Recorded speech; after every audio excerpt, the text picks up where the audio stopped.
أعوذ بالله من الشيطان الرجيم.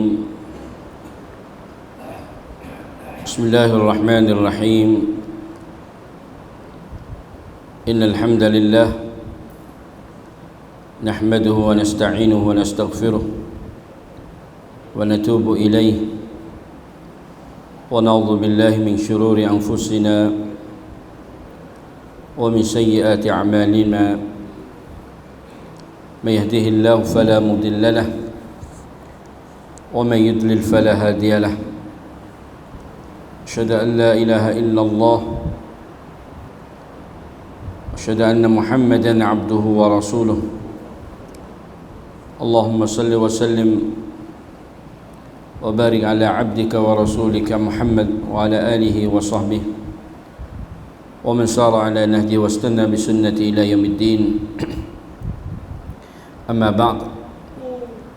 السلام عليكم ورحمة الله تعالى وبركاته. Alhamdulillah, pertama kali mari sama-sama kita senantiasa mensyukuri Allah Subhanahu wa taala, yang mana masih lagi kita diberi peluang untuk sama-sama duduk dalam majlis muzakarah, majlis peringatan dan majlis untuk sama-sama kita menghayati ajaran Islam yang suci. Lebih lagi kita berada di dalam masjid Allah Ta'ala lepas daripada semaya fardu maghrib, supaya kita tunggu-tunggu kedatangan pula satu perjanjian kita dengan Allah Ta'ala, iaitu waktu Isya. Maka dikirakan masa yang kita kurungkan di dalam masjid, di samping kita dapat beriktikaf dan kita menunggukan kedatangan satu fardu yang lain, maka dikira seolah-olah fadzalikumur ribat. Dan satu hadis Nabi SAW mengata, intizarus salah ba'da salah, tunggu semaya lepas semaya, tunggu pula untuk datang satu semaya. Maka diibaratkan seperti para mujahidin, para mujahid di jalan Allah Ta'ala, yang mereka duk tunggu di sepadan agama, di sepadan negeri. Kalaulah para mujahidin dah duk ribat, dah di sepadan negara, dan supaya tunggu dan jaga kedatangan seteru-seteru yang nak menghancur dan meruntuhkan daulah ataupun negara Islam, maka para musallin juga dikira mereka itu menjaga masa, menjagakan fardu dan kewajipan mereka terhadap Allah. Maka diberi ganjaran dan pahala sama dengan orang-orang yang duk jaga dan kepentingan ummah atau kepentingan negara Islam. Kadang-kadang mereka terpaksa meninggal isteri dan keluarga mereka dan untuk menunggu dan jaganya sepadan negeri. Dan ribat fi sabilillah, orang panggil ar-ribat fi sabilillah, dan jaganya di jalan Allah Ta'ala. Maka tak kurang juga kita dapat menjagakan batas Allah. Dan semaya adalah di antara hudud Allah, batas Allah Ta'ala. Dan kita jaga di samping untuk nak belajar dan mendengar beberapa pesanan dan hadis Nabi kita dan sallallahu alaihi wasallam yang menjadi satu nur, ya, satu cahaya yang akan membawakan kita kepada jalan yang sebenar. Memanglah ajaran Nabi ni tak seringlah ajaran Nabi kita membawakan nur hidayah di saat yang manusia ini di dalam kegelapan jahiliah, di saat yang manusia dah dipenuhi dengan kezaliman dan kegelapan jahiliah serta kejahilan dan berbagai-bagai kezaliman dan tindak tindas di permukaan bumi sebelum datangnya risalah Allah Ta'ala ataupun sebelum datangnya Nabi SAW. Maka datangnya Nabi ini membawa rahmat. Sebagaimana Allah Ta'ala, wa ma arsalnaka illa rahmatan lil alamin. Rahmat Islam ni rahmat, dan bukan sekadar rahmat untuk kita, bahkan rahmatan lil alamin, rahmat bagi seluruh, lil alamin ajma'in, lil alamin, bagi segala alam, dah bagi segala alam, bukan alam manusia, bahkan dah segala alam, termasuk juga binatang dan makhluk-makhluk Allah Ta'ala yang lain. Apabila risalah Allah dan apabila al-Islam dapat bertegak sebagaimana ditegaknya oleh para khulafa dan daulah-daulah Islam di zaman dahulu, sehingga mereka tak halak dan tak tinggal di musim sejuk, dan bawakan biji-biji gandum ataupun makanan burung-burung dalam musim sejuk, musim salji, dan naik di bukit dan kawasan-kawasan burung hidup di musim salji, dan mereka menaburkan butir-butir qamah, butir gandum lah kita sini. Dan apabila ditanya, mereka menjawab tak sesuai, tak sepatutnya burung-burung itu mati dalam negara Islam, mati dalam keadaan lapar. Mati bukan sebab lapar, kerana musim sejuk, musim salji ni payah makan ni. Maka daulah Islam yang memahami risalah rahmatan lil alamin ni, dan rahmat sehingga tak tinggal walaupun binatang takut mampu ataupun matinya, dah disebabkan lapar di dalam negara Islam. Tak sewi orang luar pada Islam, negara-negara yang bukan Islam mengatakan burung-burung di negeri Islam mati kerana lapar. Ini risalah kepada dunia ni, sehingga protokol ni ataupun adat ni ataupun amalan ni masih ada lagi dalam beberapa buah negara, terutama negara Turki, negara Syam masih ada. Di musim-musim sejuk mereka bawakan upai-upai burung ini naik di atas bukit apa semua dan tabur. Ini panggil risalah rahmatan lil alamin. Sebab tu kita lihat di negara-negara mana sekalipun, terutama negara Eropah, dan mereka memberi penghargaan yang tertinggi kepada binatang dan sebagainya. Tetapi mereka menindas dan melakukan kezaliman, tidak ada peri kemanusiaan terhadap umat-umat Islam dan orang-orang Islam.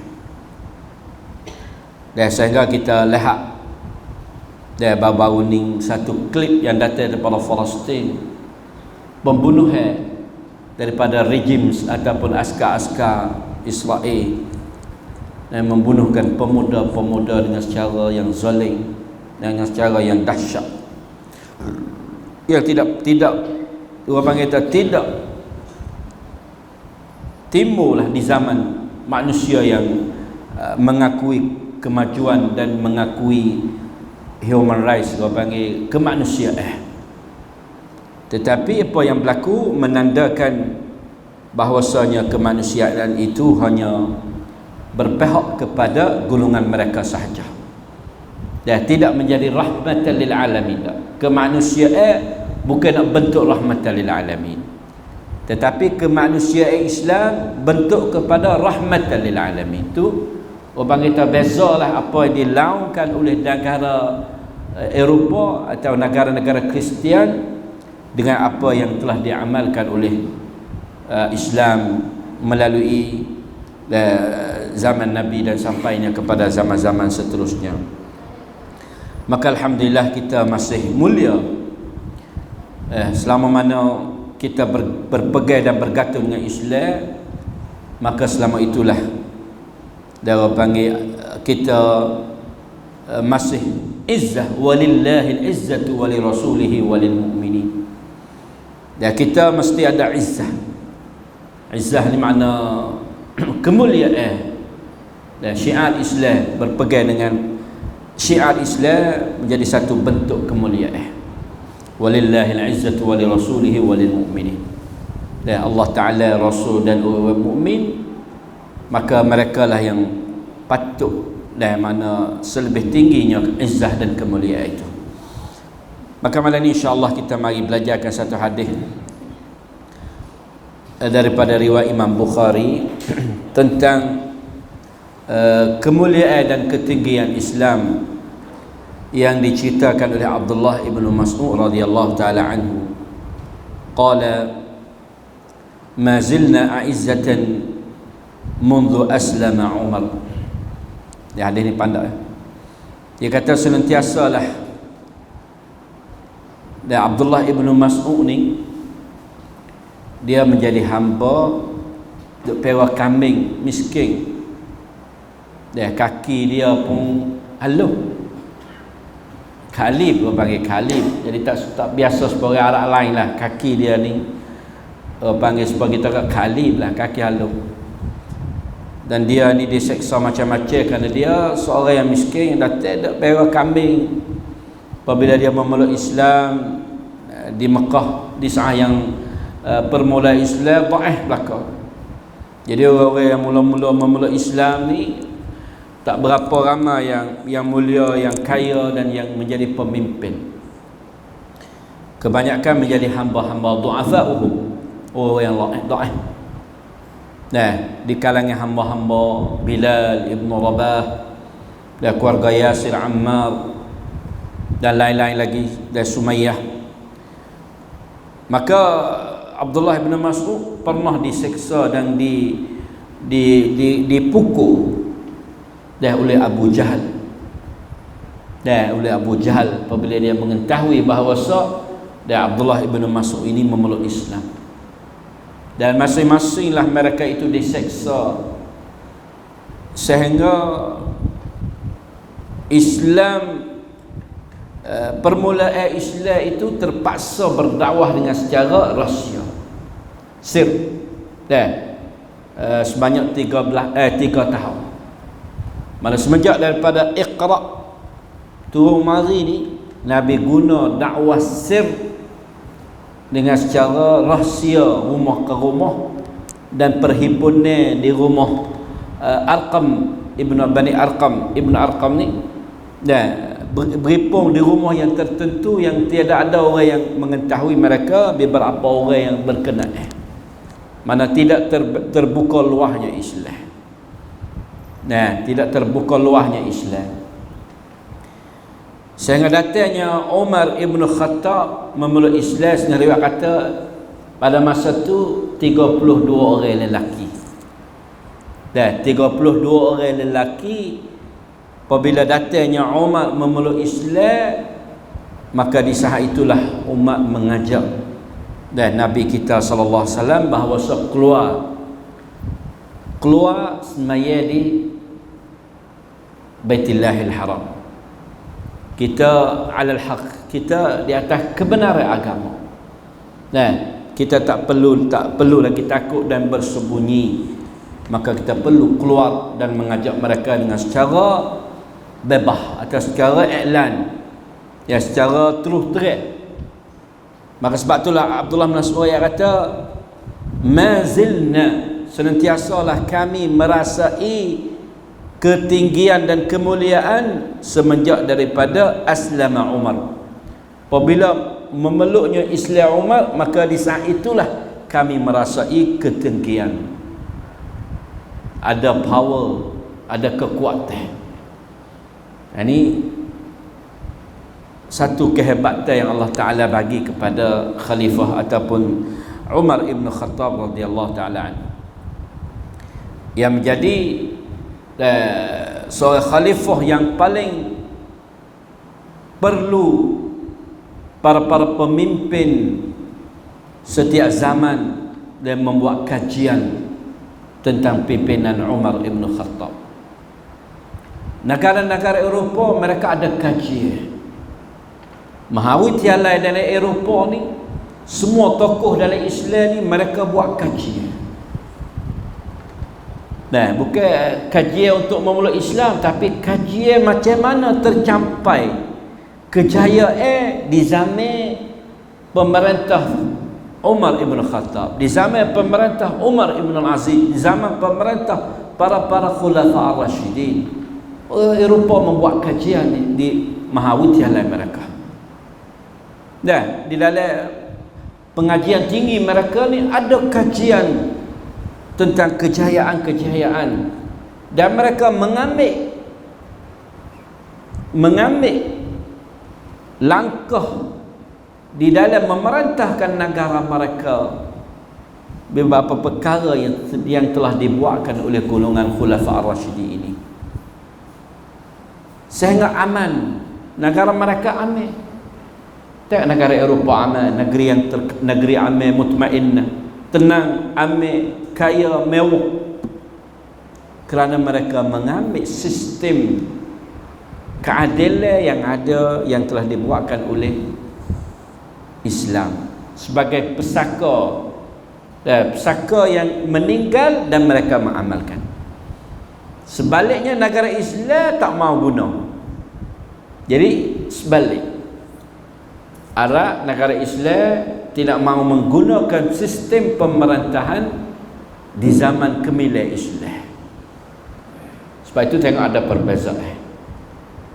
Sebab a'azzal Islam, kemuliaan dan ketinggian Islam apabila mereka menggunakan rahmatan lil alamin. Nah, sebab itulah Umar ibn Khattab ni tak ada lah, dan perlulah kita orang panggil mengambil perhatian dan guna, orang panggil kita membinakan generasi baru, generasi kanak-kanak untuk mengenali khalifah-khalifah macam-macam ni.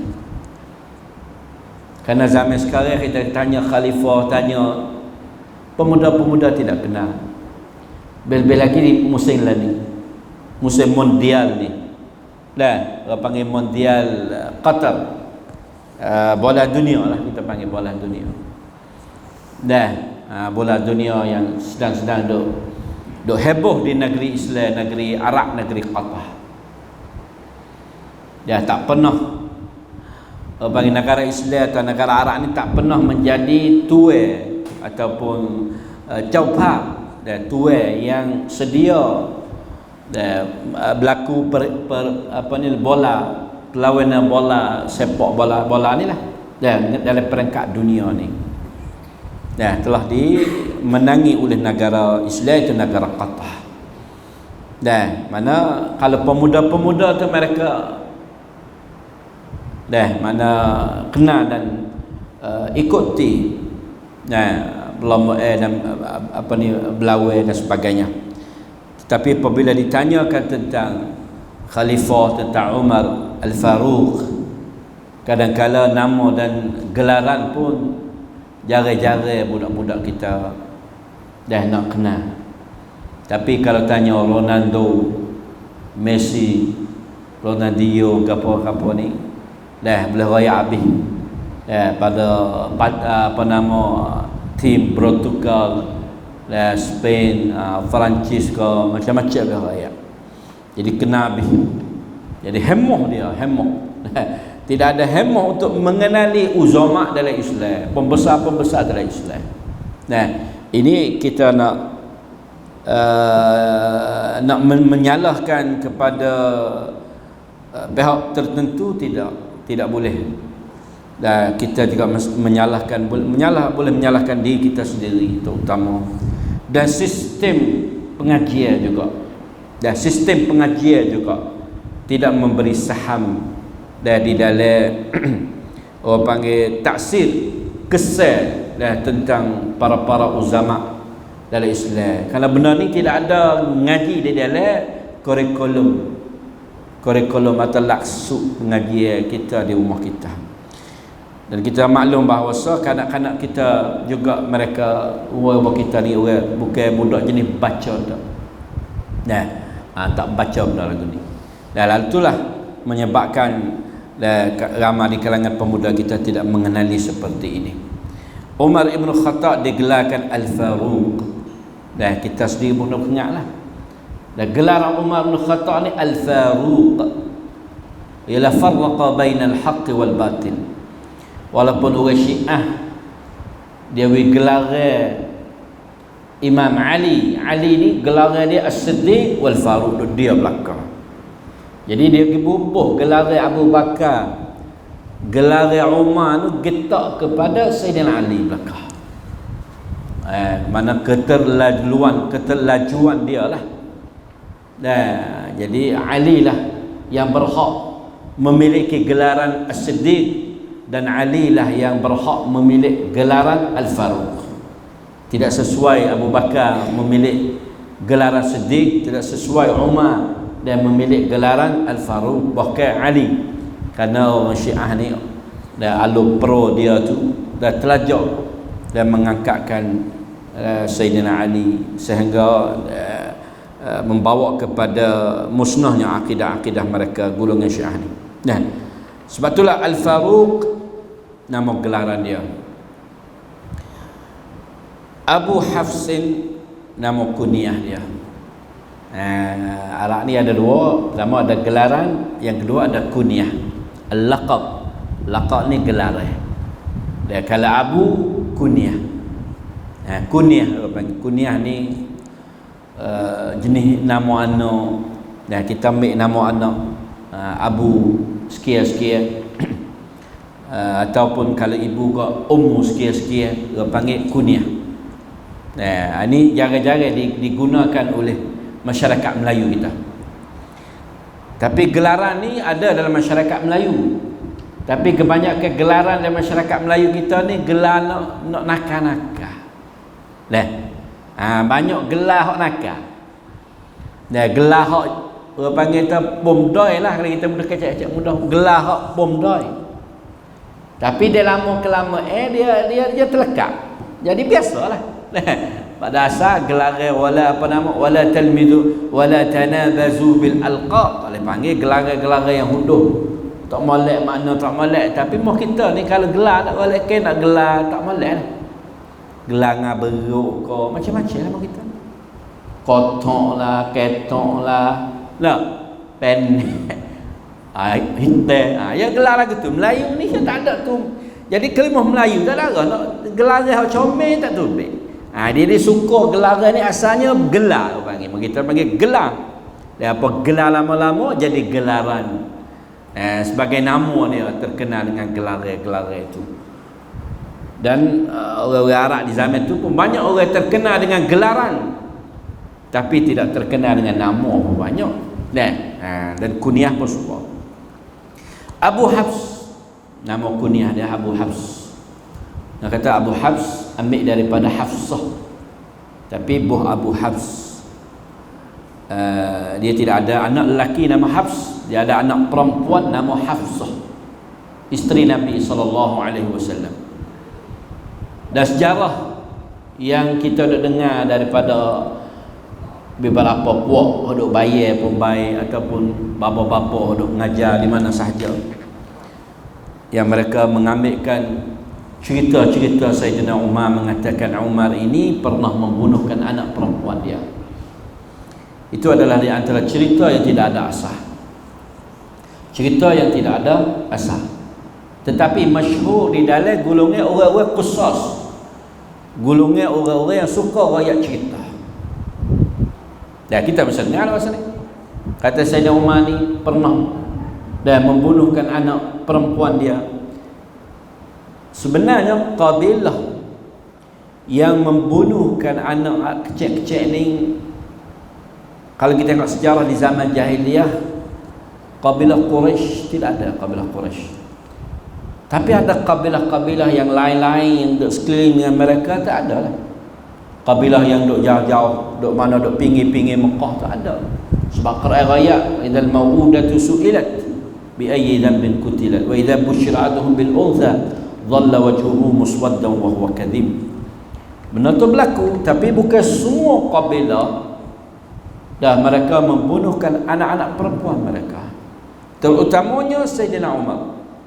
Terutamanya Umar, kerana dia ada anak perempuan tua dia nama Hafsah. Dia kalau orang nak bunuh anak perempuan, dia akan bunuh yang mula-mula tu, dia akan bunuhnya. Kerana dia tak suka anak dia perempuan. Dan dia tak halak mula-mula hidup, yang kedua nanti bunuh, yang ketiga apa faedah bunuh anak perempuan? Kita fikir, apa faedah yang dia membunuhkan anak perempuan? Kerana di zaman tu, zaman yang mereka orang panggil peperangan di antara kabilah tu kuat. Nah, apabila peperangan kalah dari peperangan, akan diambil semuanya orang-orang perempuan menjadi hamba. Jadi hamba. Dah, kalau anak perempuan tina ambil jadi hamba. Dah, apabila kalah peperangan. Dan juga orang perempuan di dalam pemikiran orang-orang jahiliah di zaman itu tak boleh jadi pemimpin, tak boleh jadi askar untuk nak menjagakan kabilah. Jadi kalau banyak anak perempuan, banyak anak perempuan, mana tanda kata dhaif lah kabilah tu. Dan sumsian, apabila berlaku peperangan orang mari serang, akan ditewas atau akan reakton kuatan jadi hamba. Itu untuk nak mengelak tak boleh tak saya jadi hamba, baik kita bunuh masa kecil. Baik kita bunuh masa kecil. Akhirnya kalau kita kalah dia ambil wayar di hamba, kalau lebih panggil lebih hina lagi. Sebab tu mari pemikiran orang lagu mana? Maka datang yang setengah kabilah ada pemikiran membunuhkan anak dia kecil-kecil. Ada dalam setengah kabilah orang Arab di zaman itu ada lah. Tapi bukan semua. Sebab kalau kita tengok mak-mak saudara Nabi kita pun ramai perempuan. Anak Abdul Muttalib. Anak Abdul Muttalib ada perempuan banyak orang. Sufiyah, macam-macam anak. Dan mak Sayyidina Ali, Fatimah binti Asad. Dan daripada mana mereka ini? Kalaulah benar-benar setiap kabilah itu membunuh, ini bukan perkara yang menjadi kebiasaan di zaman jahiliah, iaitu membunuhkan anak. Tetapi adanya beberapa kabilah-kabilah yang ada pemikiran macam tu. Sehingga Quran ayat tu mana adalah kabilah. Dalam sejarah memang ada. Kabilah-kabilah. Tetapi kisah Sayyidina Umar ini tidak terjumpa. Tidak jumpa kata Sayyidina Umar ini membunuhkan anak. Buktinya dia ada anak perempuan. Kalau benar-benar dia membunuhkan anak dia mesti membunuh anak yang pertama, Hafsah mula-mula. Dia kena bunuh yang pertama lah. Dia baru pandai dengan pegangnya tentang kabilah itu. Sebab itulah cerita macam ni kadang-kadang kita perlu kepada bangkit hiasi, telitilah, la'iat on, benar la'iat on. Kadang-kadang kita tak tahu kata benar ni mari daripada mana. Dan tidak ada lah orang yang paling benci terhadap Umar Ibn Khattab selain daripada orang Syiah. Maka terdapatlah dalam buku-buku Syiah ni banyak sekali tentang kejinya Sayyidina Umar di dalam membunuhkan anak. Jadi jerak masuk waktu. Jadi masyhur di kalangan kita. Apabila kita bayar, kita rakyat mengajar, tengok Sayyidina Umar ni masa jahiliah ni dia membunuhkan anak dia. Memanglah pembunuhan anak itu di zaman jahiliah bukan menjadi kesalahan. Apabila dia memeluk Islam, bukan jadi satu kesalahan. Al-Islamu yadubbu ma qablahu. Kerana Islam itu menghilangkan segala kejahatan yang dia sudah buat sebelum itu. Tidak menjadi kesalahan. Tidak dikira satu kesalahan. Tetapi maruah seorang yang sempurna akal seperti Umar ni, macam mana dia boleh membunuhkan anak? Sedangkan dia ni bertekad, walaupun dia duduk di zaman jahiliah sekalipun tak memeluk Islam, kerana dia ni bukan orang pertama memeluk Islam. Selepas 230 orang, dan dia ini satu kali azam untuk nak membunuhkan Nabi kita sallallahu alaihi wasallam. Satu ketika dia azam bawa pedang ni untuk nak membunuhkan Nabi. Kerana dia kata Muhammad ini sudah memecah belahkan dalam masyarakat. Dan aku tak halak dia memecah belah dalam masyarakat, biarkan akulah menutupi riwayat hidup dia. Nah, dia seorang nak tanggung. Kalau lah Bani Hashim, Bani Abdul Muttalib nak balas dendam pun mari balas dengan dia. Dia jauh, bang kita gerbel diri dia lah. Supaya nak menghilangkan perpecahan. Dia nampak satu perpecahan dalam masyarakat. Jadi Nabi Muhammad ni salah orang yang memecah belah dalam masyarakat Arab Quraisy di zaman itu. Nah, suami isteri tak sekali, pak dengan anak tak sekali. Jadi satu perpecahan lah dia kira. Pak tak se-Islam, anak Islam. Suhail, anak dia anak Islam. Suhail, Amr bin Suhail. Sedangkan kau. Dan anak dia anak Islam, Abu Jandal, Abdullah, dua orang anak dia. Asma Islam. Sehingga dia terpaksa kena rata, kena ikat anak dia. Tak sewi hijrah. Abu Jandal anak dia. Dia pemimpin Arab, orang yang paling fasih dalam kecil. Amr bin Suhail. Pemeluk Islam, anak dia. Jadi Umar nak tengok perkara itu, mengatakan bahawa Muhammad ini adalah memecahkan masyarakat Arab di zaman itu. Tetapi dengan dengan hidayah Allah Ta'ala menghidayakan Umar. Sebab itulah kisah macam tu kita perlulah apabila kita dengar, kalau kita boleh memberi teguran lebih baik. Dan minta juga kepada para pendakwah, dan kalau bapa-bapa dan ustaz-ustaz mana sekalipun dah riwayat tentang Umar ni, takut-takut sebab cerita ini tidak sahih. Cerita tidak sahih, tidak ada sandaran, orang panggil, tidak ada catatan. Kalau ada catatan, ada sandaran, tak apa. Sebab nak tengok sejarah, kita tengok adalah kitab-kitab sejarah Islam, Sir A'lam Nubala, kita tengok Bidayah wan Nihayah, sejarah Ibnu Katsir, sejarah Sabsa, sejarah Khulafa, sejarah apa ni. Tidak ada sebut tentang pembunuhan Umar terhadap anak perempuan dia. Tetapi sejarah ini dipenuhi dalam buku Syiah. Takut-takut kita terima dia aliran ni. Kerana terlalu nak puji kata seorang yang pernah bunuh anak pun, dan apabila yang memeluk Islam menjadi jadi niat baik sahaja tidak, orang panggil kata niat molek sahaja pun tidak dapat dan kena mari asas ataupun dasar yang baik juga. Semata-mata niat molek, tapi dok pelaburkan cerita-cerita yang tidak sahih, seolah-olah kita mendustai. Dan kalau cerita tak sahih, tidak ada sahih, kita dok royak cerita Umar, seolah kita mendustai terhadap Faruq, terhadap khalifah kita, mencemarkan walaupun dia tidak salah. Dan di zaman jahiliyah, zaman dia belum memeluk Islam, dia tidak salah. Tetapi cerita yang tidak sahih, tidak sesuai dan tidak patut ya kita menyebar dan semata-mata ala serah. Kita dengar ada ayat lagu tu. Dalam masyarakat kita ni bahaya.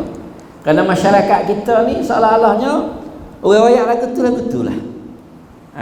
Apabila ada orang buat teguran, ni geng lain ni. Geng mana ni? Geng lain ni. Ada orang teguran, kita hamun tuduh kata geng, bukan geng kita lah. Dan sebab itulah hatu burhanakum. Dan orang satu cerita ni sesuai dalil dia, burhanakum. Di mana ada? Kalau ada, ada boleh terima. Dan kalau ada yang dalil yang sahih dalam cerita, dalam riwayat-riwayat yang sahih. Sebab itulah orang panggil ingat benda-benda lagu ni. Maka Al-Faruq Umar ibn Khattab.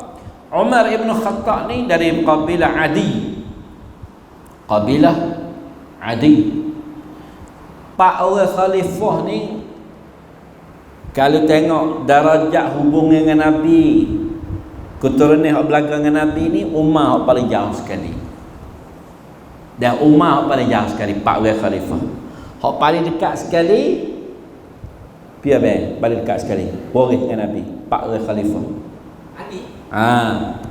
Ali ibnu Abi Talib. Kerana dia ni daripada cucu Abdul Muttalib juga. Dan sepupu dengan Nabi, dekat sekali dah, sepupu dekat lah. Tak kira lah dia menikah dengan anak Nabi, itu lain lah. Waktu Musaharah pula nikah dengan anak Nabi. Ali ibnu Abi Talib ibnu Abdul Muttalib. Nabi Muhammad ibnu Abdullah ibnu Abdul Muttalib, Tuktullah dia kata. Tuktullah cucu lah Dua-dua orang ni cucu, iaitu sepupu Nabi kita sallallahu alaihi wasallam yang paling dekat sekali. Lepas tu bertambah lagi ambil anak Nabi pula. Jadi menantu pula. Ya, dia tu lain lah. Dan kalau lebih dekat lagi, sepupu lagi, menantu lagi. Dan sepupu lagi, menantu lagi. Lepas tu seolah-olah anak pera Nabi lagi. Mana lebih dekat lah Ali ni. Yang kedua yang dekat iaitu Pia. Ya. Sorry lagi Pia. Usman. Usman jauh sikit. Usman ibnu Affan ibnu Al-Hakam ibnu Umayyah ibnu Abdi Syam ibnu Abdi Manaf. Ya keluarga Bani Umayyah. Umayyah ibnu Abdi Syam ibnu Abdi Manaf. Kerana Abdi Manaf ada anak nama Hashim, ada anak nama Abdi Syam. Hashim mereka keturunan Nabi. Abdul Muttalib dan ibnu Hashim ibnu Abdi Manaf. Nama Usman ni mari kepada Abdul Syam. Umayyah ibnu Abdi Syam ibnu Abdi Manaf. Dijumpa di Abdi Manaf. Dan perangkat dia mana dekat lah. Tok Nye tu lah dengan Nabi. Tok Nye tu lah Bani Umayyah. Sebab itulah apabila berlakunya pembunuhan Usman, yang paling kuat nak tutup bela Usman Bani Umayyah, iaitu Muawiyah ibnu Abi Sufyan. Kerana Muawiyah Abu Sufyan ni sepupu, pak dia ni sepupu dengan Abu Sufyan ibnu Harb, Affan ibnu Harb. Dan Abu Sufyan ni ada beradik dengan pak dia Affan tu. Nah, mana sepupu lah Muawiyah ni sepupu dengan Usman. Pupu ayah dia lah Bani Muawiyah, Bani Amawiyah, Bani Muawiyah, Umayyah, anak Umayyah sebagai Bani Abi Umayyah. Nah, dan yang ketiga Abu Bakar. Bakal tinggi lagi. Abu Bakar ni daripada kabilah Taim. Nah, dan Umar daripada kabilah Adi ibnu Ka'ab. Dapat tahun tinggi lagi. Nah, keturunan tinggi. Mana jauh lah, lebih jauh daripada dua kabilah. Dan Umar ibn Khattab ni dia sendiri itu anak dia menjadi isteri Nabi. Anak dia Hafsah lah ni. Mana pada masa akhir-akhir dia datang menemui Ali. Masa dia khalifah, dia datang menemui Ali dan meminta kepada Sayyidina Ali, anak Sayyidina Ali nama Ummi Kalthum, dan minta nak kahwin dengan. Jadi Ali tanya, apa mari masa ni alakah hajat, mana hajat apa? Dia kata semua hajat aku sempurna kecuali satu lagi, iaitu hubungan aku dengan dari segi musaharah, dari segi perkahwin ni.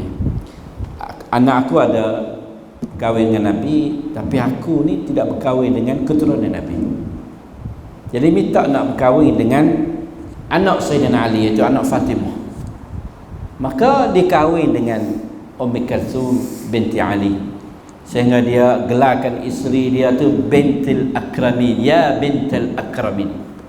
Dia panggil bini dia tu ya Bintul Akramin, wahai anak perempuan orang yang mulia. Anak Sayyidina Ali, anak Fatimah, iaitu cucu Nabi SAW. Dan dia sangat muliakan isteri dia. Datang pada sana. Kalau tengok umur tu tekah teruk lah. Di segi umur tu tekah teruk lah. Umar dengan anak Sayyidina Ali ni, di segi umur tu tekah teruk. Tapi dengan hasrat macam tu dah diizin atau dikahwinkan oleh Ali radhiyallahu taala anhu dengan Sayyidina Umar. Diberi gelaran dengan Al-Faruq kerana Allah Subhanahu wa taala dah farraqa bihi bainal haqq wal batil, dengan sebab dialah dapat membezakan di antara al-haq wal batil. Dan Allah taala disebabkan dia juga dapat menolongkan agama dan tolongnya agama Islam. Berkatanya Ibnu Abdul Barr, dan Ibnu Abdul Barr ni tua kitab Al-Istizkar, kitab syarah Muwatta. Dan dia juga tulis kitab sejarah dan tarikh. Ulama dalam mazhab Maliki, tapi katanya kana islamuhu, adalah Islam Umar ni izzan, satu kemuliaan dan satu kekuatan yang zahir dengan dia oleh Islam melalui dakwah Nabi kita sallallahu alaihi wasallam. Sebab itulah hadis, di antaranya satu hadis yang diceritakan oleh Abdullah ibn Umar, hadis anak dia, anna Rasulullah sallallahu alaihi wasallam qala Allahumma a'izz al-islam bi ahabbi hadaini ar-rajulain ilaik bi Abi Jahl aw bi Umar ibn al-Khattab qala wa kana ahabbuhuma ilaihi Umar. Jadi Nabi pernah berdoa, ya Allah, memuliakan Islam atau meninggikan Islam dengan sebaik-baik sekasih-kasih dua orang lelaki kepada engkau. Ini gelar Abi Jahlin dan Abu Jahal, Amr bin Hisham. Gelaran dia sebelum daripada datang dakwah Nabi, nama dia Abul Hakam. Abu Jahal ni nama dia Abul Hakam, bapak cerdik. Tak ada dari orang paling cerdik, bijak, jadi pemimpin kaya daripada Abu Jahlin, Abu Hakam. Lepas setelah datangnya Nabi, datangnya dakwah, dia yang paling bijak, yang paling pintas tu menolak dakwah Nabi, maka digelarkan di kalangan umat Islam, digelarkan dia ni Abu Jahl. Sepatutnya orang yang paling bijak, paling pintas, paling warak akal dia dapat menerima kebenaran, tetapi dia guna kebijaksanaan dia, kepintaran dia, apa dia ni, di dalam menentangkan Nabi, lalu diberi gelaran dia Abu Jahl, Amr bin Hisham dan Abu Jahlin, dan juga Umar ibn Khattab. Maka adalah yang sekasih-kasih kedua-dua itu kepada Allah Ta'ala dan Umar, kerana Allah Ta'ala memberi hidayahkan Sayyidina Umar di saat dia keluar untuk nak membunuhkan Nabi. Tetapi ada orang yang meriwayat kata, mu nak pergi bunuh Muhammad, klik tengok di rumahmu dulu, di rumahmu adikmu Fatimah dan adik iparmu sudah memeluk Islam. Lalu tu dia klik di rumah dia, mendengarkan bacaan surah Quran dalam rumah dia, katak pintu, tenang pintu, masuk paparkan adik dia. Tu kisah dia panjang lah. Tu kita bel lah, kita dalam sikit insyaAllah. Bel.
استقي بالدلو لا اختلاف بالله.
Antara bilang.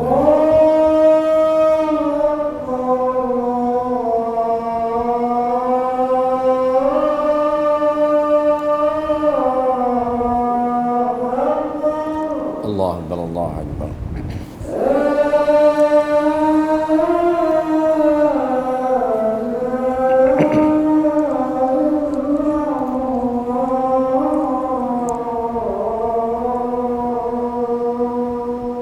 لا إله إلا الله محمد رسول الله صلى الله عليه وسلم. اللهم رب هذه الدعوة التامة الصلاة القائمة آت محمدا الوصف فضيلة بعص مقاما محمودا للذي وعدته. رضيت بالله ربا وبالإسلام دين محمد النبي ورسوله. Bismillahirrahmanirrahim. Dan satu riwayat lain mengatakan, dalam satu riwayat lain kata Allahumma a'izzal Islam bi ahadil umarain. Dari kat lafaz. Tapi lafaz bi ahadil umarain ni ulama dalam ulama hadis lah mengatakan lafaz ahadul umarain, salah satu daripada dua Umar ni tidak ada asal dengan lafaz ahadul umarain. Dia adalah kita dengar dah Nabi kata Allah mahdi ahadul umarain, Allahumma izzil Islam. Dan ahadul umarain pertama Amr bin Hisham Abu Jahal lah, dan kedua Umar ibn al-Khattab.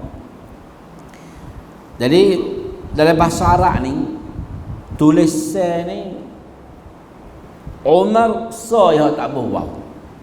Kalau orang nama Umar dia tak berwaw. Tapi yang lain nama Amr dia berwaw lah. Amr bin As. Ya Amr lain dia berwaw. Nah, kalau Umar ibn Khattab Umar saya ni tak boleh waw. Dan seolah-olahnya satu khususiat bagi Umar untuk nak membezakan di antara Umar yang lain. Kalau tulis Umar tidak ada waw. Apabila tulis waw baca Amr bin As yang lain. Tapi Umar dia tak tulis waw. Jadi bezalah kalau kita tengok dari lafaz hadis lafaz apa. Kalau tidak ada waw memanglah itu Umar ibn Khattab.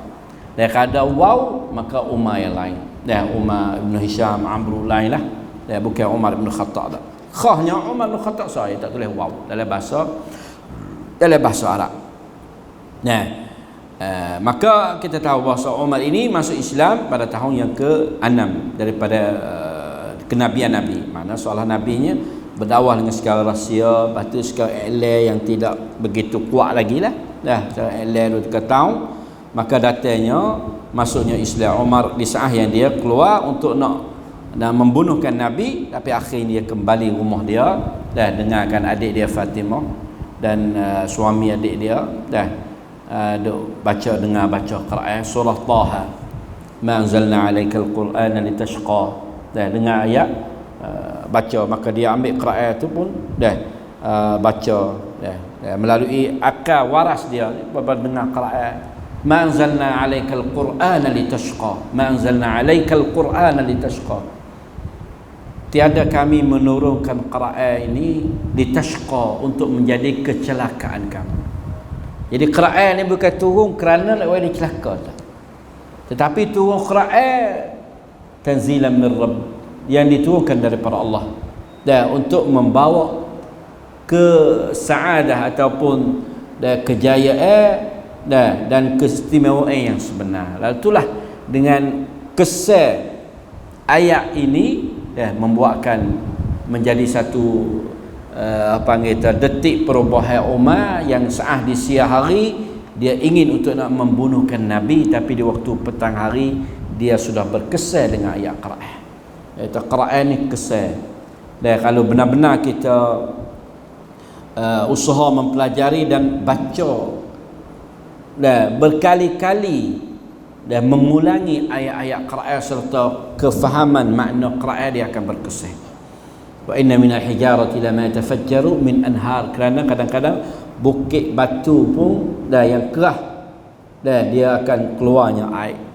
Batu pun dapat dititis dengan titisan air, lama-lama dia berlubang, lama-lama dia keluarkan batu. Bukit di atas bukit tinggi, tapi kadang-kala keluarnya batu. Yang Allah Taala kata thumma qasat qulubuhum min ba'di dhalik fahiya kal hijarati ashaddu qaswah. Tetapi wa inna minal hijarati lama tafajjaru minhul anhar. Daripada batu itulah yang dikeluar pancarkan air sungai, dan air parit dan air carak. Wa inna minha lama yashaqqaqu fa yakhruju minhul ma wa inna minha lama yahbitu min khasyatillah. Walaupun sekerah-kerah batu Dan maka betapakah hati, tapi kadang-kadang hati manusia ini lebih keras daripada batu. Batu keras pun lembut dan apabila dikenakan air. Maka ubat keras hati ini tak ada, mereka keras. Nah, sebab tu Umar apabila dengar Quran, berkesan dengan Quran, menyebabkan dia memelukkan Islam. Apabila dia memeluk Islam dan masuk ke Islam, Allah Ta'ala turunkan satu ayat, ya ayyuhan nabi hasbukallah wa man ittaba'aka minal mu'minin. Allah Ta'ala turun karantil, wahai nabi, panggilan nabi. Dalam Quran ni tak ada Allah Ta'ala memanggilkan nabi dengan semata-mata nama ya Muhammad, tak ada dalam Quran. Tak serupa dengan Nabi lain Allah Ta'ala panggil ya Zakaria, ya Yahya, ya Musa, ya Adam, inna ja'alna, ya Daud, panggil nama selalu, direct panggil nama.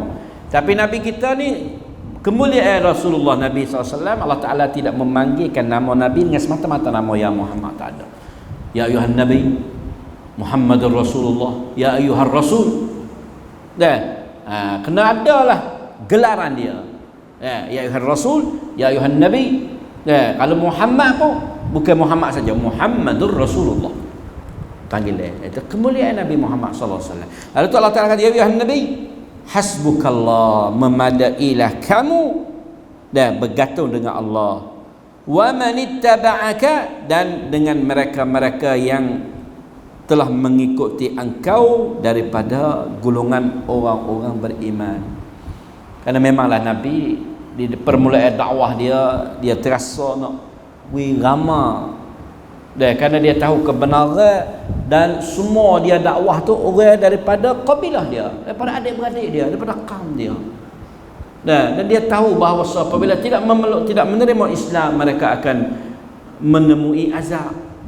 Maka macam mana dia nak redakan orang yang pak saudara dia, pupu poya dia, adik-beradik dia yang mati dengan tidak ada kalimah.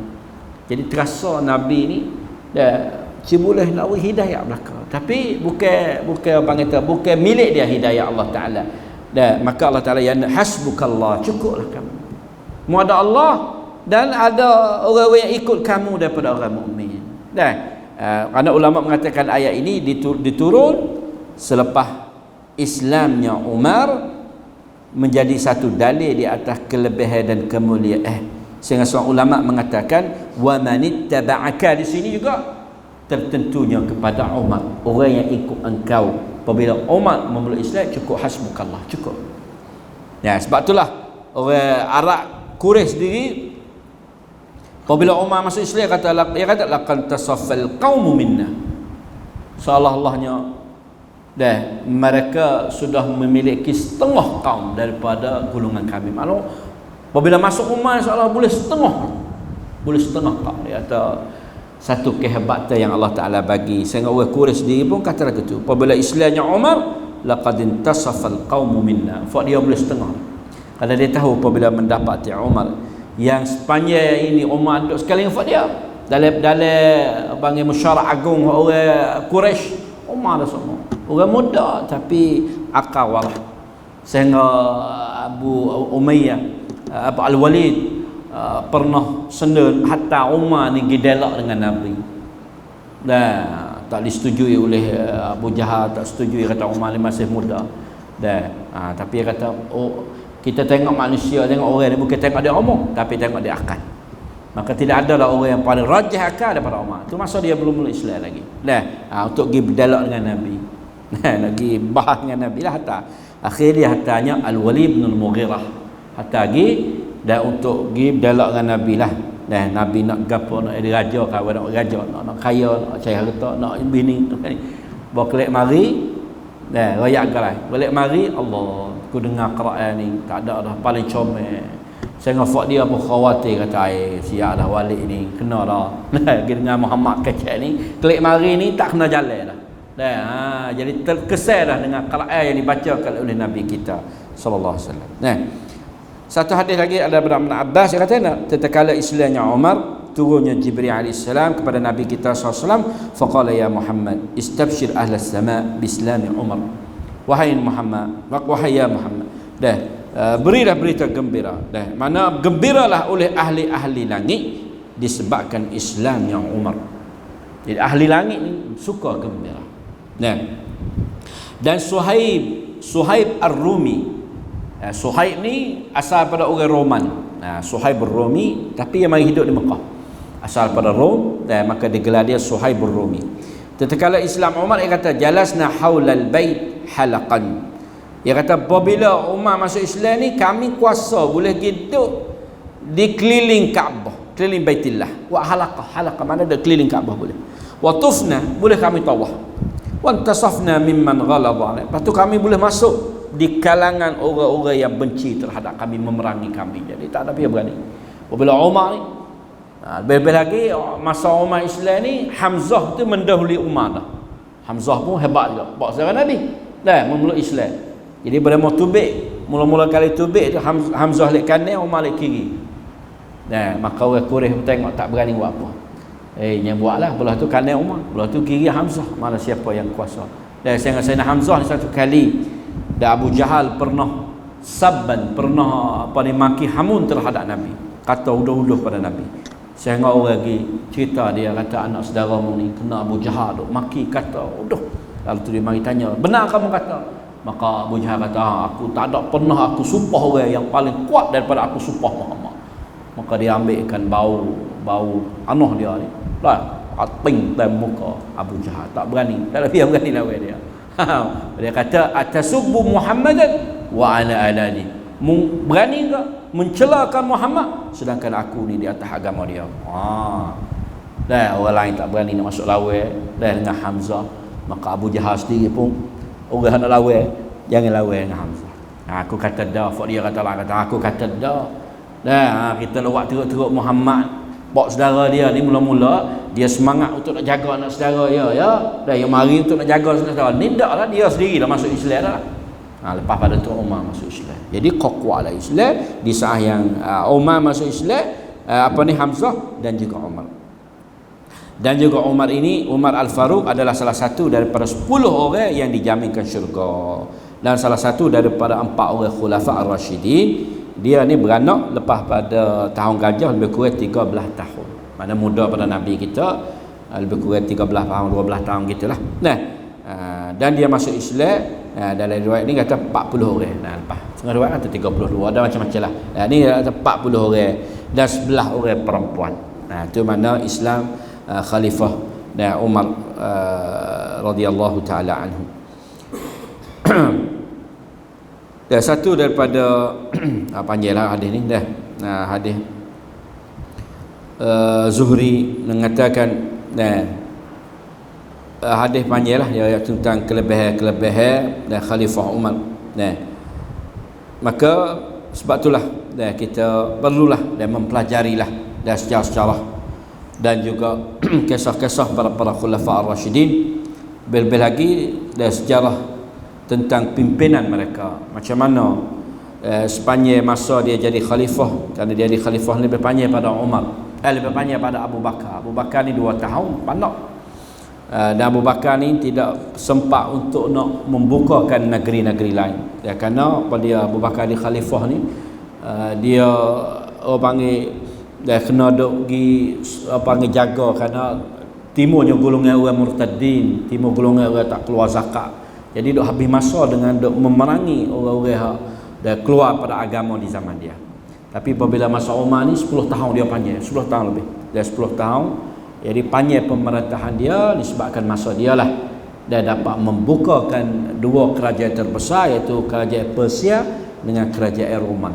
Masa Umar dapat orang panggil kita dapat kamrab lah, dapat takluk kerajaan maha amnat dunia di zaman itu. Dan beratus tahun, beribu tahun orang Arab ni tak ada terasa cita, ataupun orang panggil tak ada cita-cita kata fak dia ni nak boleh taklukkan kerajaan Persia dengan kerajaan Roman.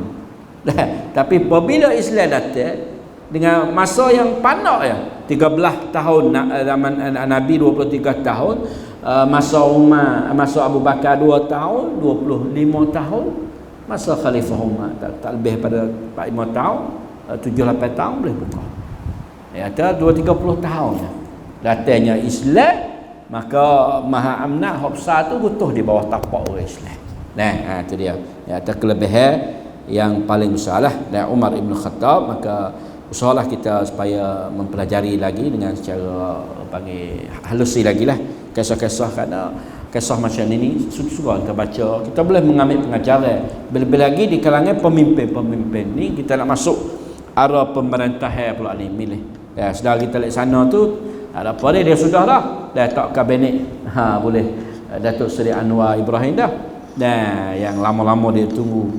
Dah sampai umur 75 tahun baru boleh jadi. 20 tahun dekat 30 tahun dan dia sepatut dia lama dah boleh lah. Tapi gitu gini Allah Taala tak takdir, tapi akhir juga dan dengan panggil izin Allah lah, dan dengan tidak putus harapan, putus asa, berjuang sangat akhirnya. Dan kemungkinan lah kita berdoa semoga mendatangkan kebaikan lah. Dan kerana yang kita lihat sejarah-sejarah dia tu, Anwar ni lebih mana berpihak pada orang yang memahami dari segi agama, dari segi Quran, dari apa. Tapi memanglah dari segi politik ni kita layak boleh politik 100% khalifah ni memang tak boleh di zaman kita. Dan kerana dia berjalan di atas dasar waktu dah. Seperti mana kita tengok di Turki lah. Kerana dia di atas dasar Turki ni tak habis lagi, dasar Kemalis dia panggil. Dasar Mustafa Kemal tu masih ada lagi. Dan sehingga gambar dia tak boleh buat lagi. Gambar dia kena ada. Dan tamniat pertahanan Tibet kena ada gambar dia. Seolah-olah gambar dia ni kena ada semua di dewa panggil seperti kita lah, ada gambar aja dah. Dia ni kena ada gambar Mustafa Kemal. Rabuk Kemalis tu dah. Walaupun dia pisah nak terlupa, tapi dia kena pakai masa. Politik dan nak buat Islam, tapi banyak perkara yang tidak boleh. Tapi dia panggil kage-kage. Kadang-kadang kita memahami bahawa politik Islam ni apabila orang Islam berkata kita kena ada hudud selalu. Dia kena khak rangai negara. Sedangkan orang di bawah pimpinan kita tu dalam keadaan lapar banyak daripada yang kenyang lagi. Masa Sayyidina Umar beberapa hudud yang dia akak tak turunkan hudud apabila berlakunya kelaparan, dia panggil amul maja'ah. Amul maja'ah ni hudud ada khak rangai kerana orang lapar. Dan dia pernah dendakan toke wali dia, dan dendakan bukan denda hak menyuri, bukan denda hak curi dah. Kerana berlaku pengaduan tuai dengan anak kali dia. Anak kali dia curi utah dia. Curi utah dia. Mai ngadu pada Umar Khalifah. Umar tanya dia sanggup dia tahu curi ambil semua utah. Tapi biar apa dia tak ambil kerana lapar. Ambil utah bismillah bagi kepada keluarga dia kerana lapar. Lapar. Lepas tu dia tanya kepada wali dia tu, mana tuai dia tu, mu pelaparkan orang yang bawah tanggunganmu, maka mu lah yang berhak menerima balasan. Jadi orang kena seksa, kena Umar denda, hak pergi mengadu tu. Yang mengadu ada dicuri. Dan curi terpaksa kena kat langit. Tapi disebabkan lapar, disebabkan dia tu dah jadi toke tapi tak memeliharakan orang bawah toke, maka dia yang kena seksa, dia yang kena denda. Sebab tu kena ada fiqh maqasid ya, masalah pemerintahan ni kena memahami dan mana bukan sekadar kita faham, tapi kena faham maqasid dia. Dan Umar banyak benar lagu ni banyak benar. Kerana berlaku pada masa dia ni tahun dia panggil amul maja'ah, tahun kelaparan, marah beberapa tahun. Seorang Umar sendiri dia tak akan makan samin minyak, kerana orang Arab tu makan yang ada minyak dalam makanan yang susah. Dia akan makan seperti mana orang yang susah. Selama mana tak turun ke hujan, selama mana tak senang rakyat dia sendiri tak akan kecak makanan daging. Tapi ada satu kali isteri dia buat makanan daging. Dia kelik marah isteri dia. Isteri kata dak Umar ni daging ni kita beli, dan saya seolah-olah kata duk taruh duit gaji rumah lah. Mana Umar pada bini ni, misalnya kita kata 10 kok, taruhlah sekut seminggu sekut, tapi lebih juga lama-lama sekali beli lagi. Maka dia kata kalau gitu gaji dia ni boleh 10 kok ni lebih kurang. Sport Malaysia kurang 25 kan, 25% kan. Ni Malaysia langkah-langkah tu mari kita tengok. Dari sejarah-sejarah tu memanglah Anwar banyak dia buat langkah-langkah dia kurang. Apabila negeri dia gawat, negeri yang tidak ada susah sikit kan masyarakat dia kurang kabinet menteri, jadi kasuang tu kau sikit, lepas tu dia kurangkan gaji. Dia tak sekolah kita ni, kita ni 10 kali gaji berapa. Ini tak sama. Islam kata tengok Umar. Lalu dia kata, kalau gitu kat 10, salah kita kata 10 kok ni lebih gaji ni. Boleh mutaruh ni. Mana kena kurang lagi gaji aku ni. Sekolah cukup makan ya Allah. Cari mana pemimpin tu dah. Kita ni nak riak rong keun karang macam. Ni parti kata nak keun karang 800 ni tak ada apa. Itu masyarakat sama kita lah. Maka sekadar itulah malam ni mudah-mudahan kita dapat manfaat daripada apa yang terdengar insya-Allah taala. Subhanakallah bihamdika asyhadu